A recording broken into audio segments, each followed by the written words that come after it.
information. Okay? Social media, you find this verified information and verified information. It's something while you pick something, this is true, this is not true. Sometimes it's a bit hard to pick. But I think the biggest problem has been with our mainstream state media. I think the space for the people to participate has been a little bit somewhat narrow, hence leaving the vacuum of people now depending for their information needs on social media. Hence the deceptions and the frustrations. So if the government can work with the state media, although that platform can be made accessible, especially to the women, the youth, the people who need that information, who need to participate. Like what I'm doing right now on Millennium Radio, I usually participate on this platform. It's very accessible. But for the state media, it's another story. Okay.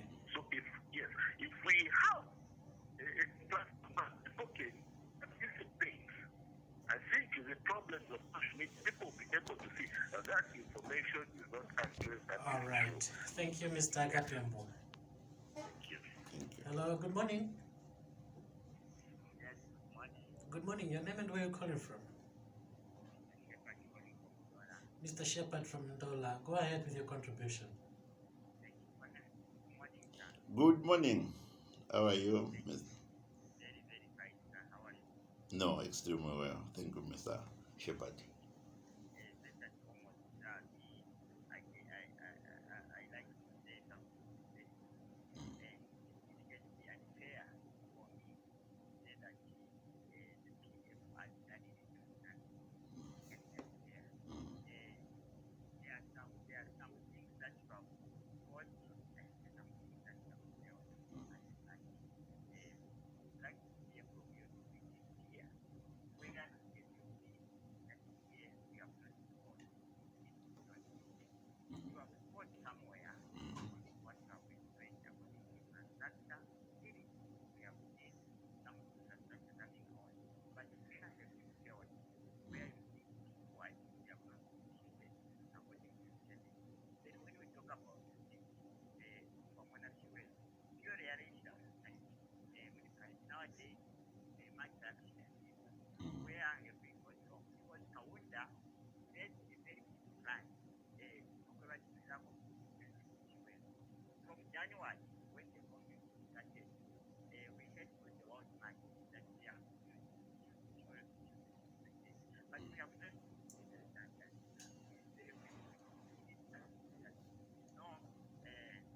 You need to be winding up.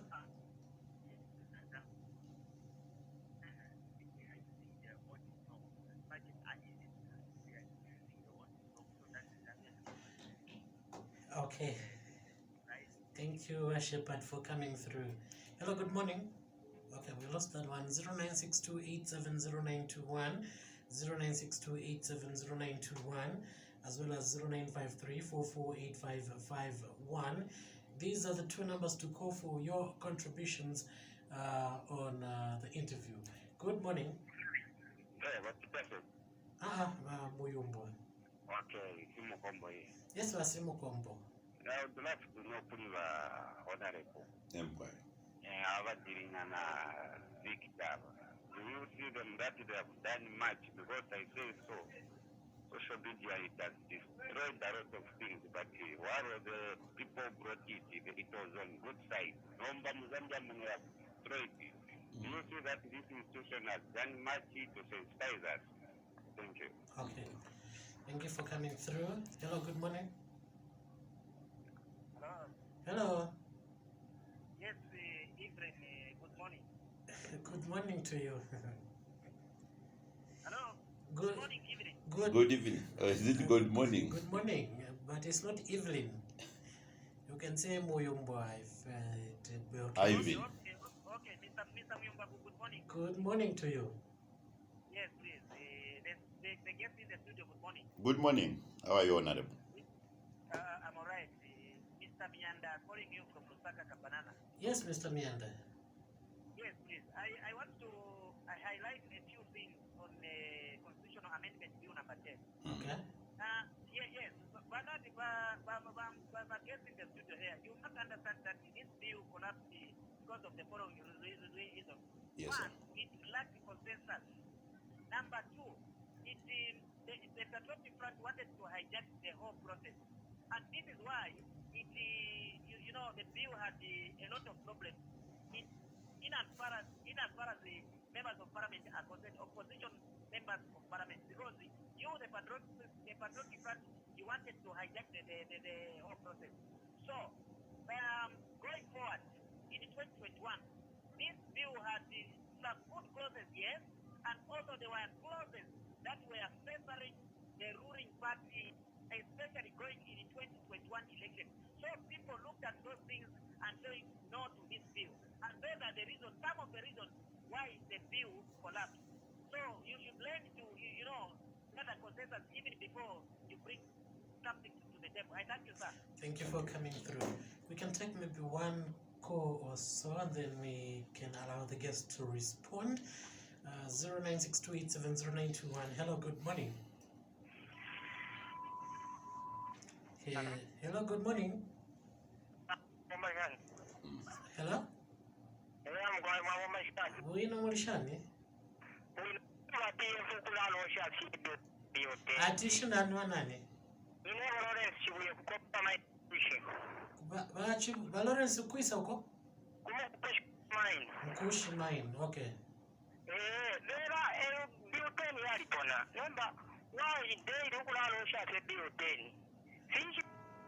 Oh, okay, we lost that one. Sorry. Hello, good morning. Bueno, manani zina ndimo wa last. Yes, Bakalenga. Okay.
Okay, Ziko Mubakalinga. All right. Okay, Mr. Mukondo, you can respond to the contributions with Yes. Andrew, who feels, public, media or state media has created this vacuum in terms of information sharing because of low participation of other groupings. Then Bashepard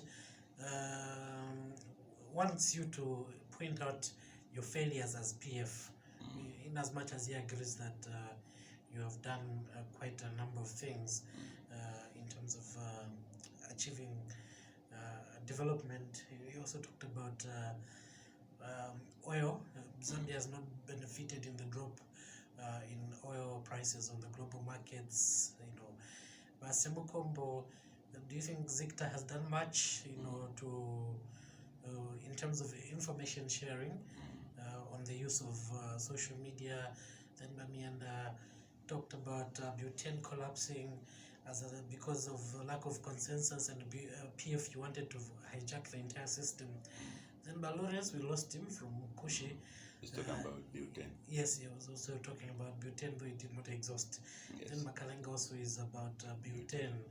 Okay, your response as we get to conclude as well. I think I'll put Mianda and then Lawrence and then Kalenga on the butane. I think it's important to follow what Kalenga was talking about, that butane, these are things that we are going to continue experiencing. I talked about the 14 days, the 1955 old act, this Public Order Act, and then also our categories of people who are waiting for Bhutan to go through so that they would also benefit. And even as we stand today, delivery of our things, they are very difficult. We have to wait for 2026 because the constituencies as they stand, they can't be splitted.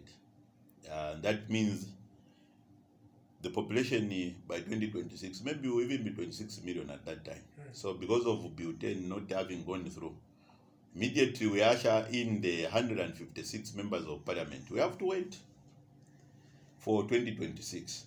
So should our mothers and women continue waiting for having a say in the 2026, another 2026, that's another big bottleneck for our people to continue waiting. This is the reason why we are saying our colleagues, the UPND, have been wasting our time. Can you, as we get to the pause this time, give us at least 111 members of parliament, so that at the end of the day, when we have problems of constitutional matters, we'll be able to come up with the laws that will protect this country, and the ones which will champion good governance and good corporate governance in that matter. And the other observation from Andrew, it's a very genuine one, a very correct position where we stand. And this is a challenge, especially when people talk about media houses now.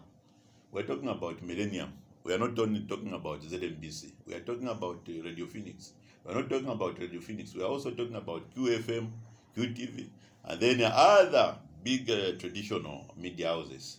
It's important that he has said that you yourselves, you are now online. You mix with the social media.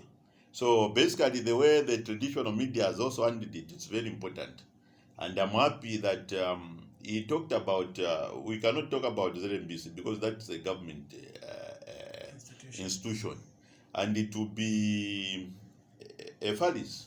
If you look at the way it happens in the United States of America, CNN and the Fox News and then the others, you know, there is the national desk, which is for the government, the federal government of the United States of America. It's not even known, but it carries news for the government of the United States of America. You won't find that politics will be there. So this time around, it's important that Zambians will support establishments like Millennium Radio. We support these other establishments like Radio Phoenix, QFM, Joy FM, and the others which I cannot remember now, so that we have fair coverage. Fair coverage should not talk about national broadcasting. This is the reason why these airwaves, they have been liberated. We just need to invest into these already established broadcasting houses, and then also we promote them by making sure that whatever information that we have, we verify with them. So basically, in this technological world, it's very difficult to talk about ZICTA. In fact, ZICTA, if it was in other nations, we have heard of other nations like Kenya, Uganda, where the head of state will just say, no, can you, Facebook for the meantime, because we are going through an election, can you make sure that it doesn't have coverage? We have had such scenarios in these nations I've mentioned. But in our case, ZICTA has always been independent. And if we were to use draconian rules or of curtailing these bad purveyors of fake news, it would disadvantage everyone. So basically, you can give credit to where it is due, especially when it comes to the airwaves. They have been liberated. Not even a day have we heard that WhatsApp has been stopped from operating, or Facebook or Twitter. But in these other nations, I can tell you there have been serious controls over the media. Okay. because they have always believed that it can degenerate in scenarios of what we had in North Africa. Okay. Your concluding remarks as we close. My concluding remarks, I think I will go with our second caller who talked about some of the challenges that we have. And among these others which we have, it's that one of youth employment. And then also that one of the economy itself, making sure that we provide the so much needed security when it comes to inflation, and then also these products that we are locally producing, so that they may have value, and value that they have of yesterday should not be lost the following day. So basically these mechanisms have been put in place, and I think it's just that we have also a huge challenge when it comes about the infrastructure that we have injected in this economy, the energy infrastructure that we have done, the road infrastructures, the hospitals. They came at a huge cost. So we have continued paying and making sure that this country, it honors the creditors. So basically with us, we are on top of things, and the position we are in, despite the COVID challenge, we have continued paying our civil servants, which is the economy of this nation. So basically, all what we demand from our people, it's that of a resilient spirit.